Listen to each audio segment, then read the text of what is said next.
काली एलखिनिया जुअंगनमा आसन ऊँच क देबनना।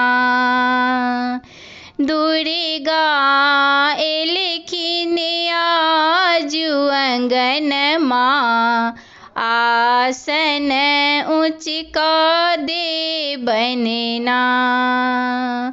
आसन ऊँच क देबनना हमा के आसन ऊँच क देबनना।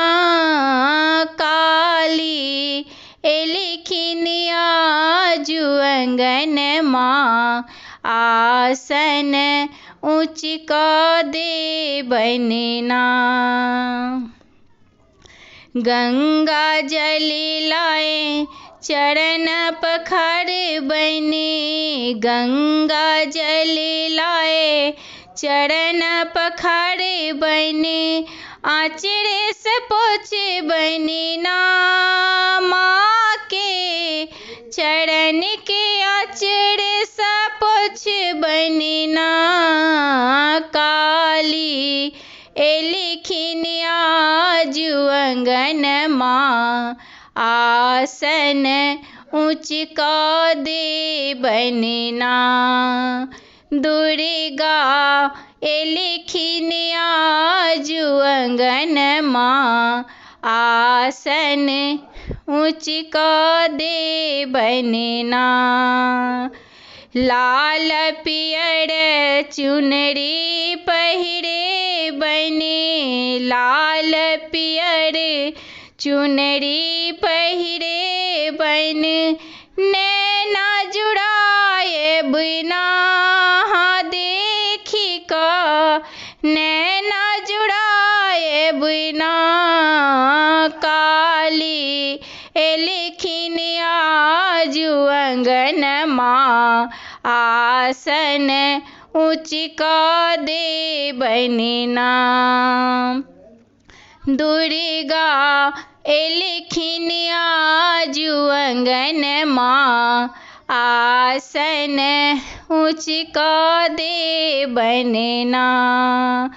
अड़हुल फूलक माला गाथब। अड़हुल फूलक माला गाथब अपने पहिरे बनना हमा के अपने पहिरे बनना। काली एलखिनिया जुअंगनमा आसन ऊँच क देबनना।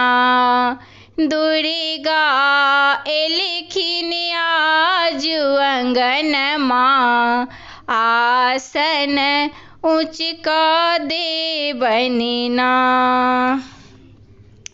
अगबे दूध में तसबे रान्हब। अगबे दूध में तसबे रान्हब भोग लगे बनना हमा के भोग लगे बनना।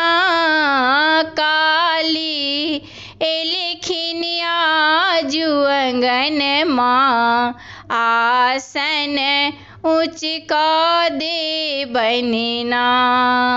दुर्गा एलखिनिया जुअंगनमा आसन ऊँच क देबनना।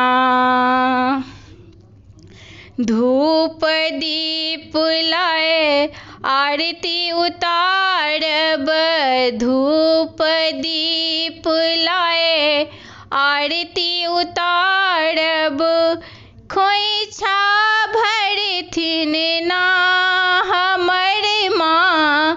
खोइछा भरथिन ना काली एलखिनिया जुअंगनमा आसन ऊँच क देबनना। दुर्गा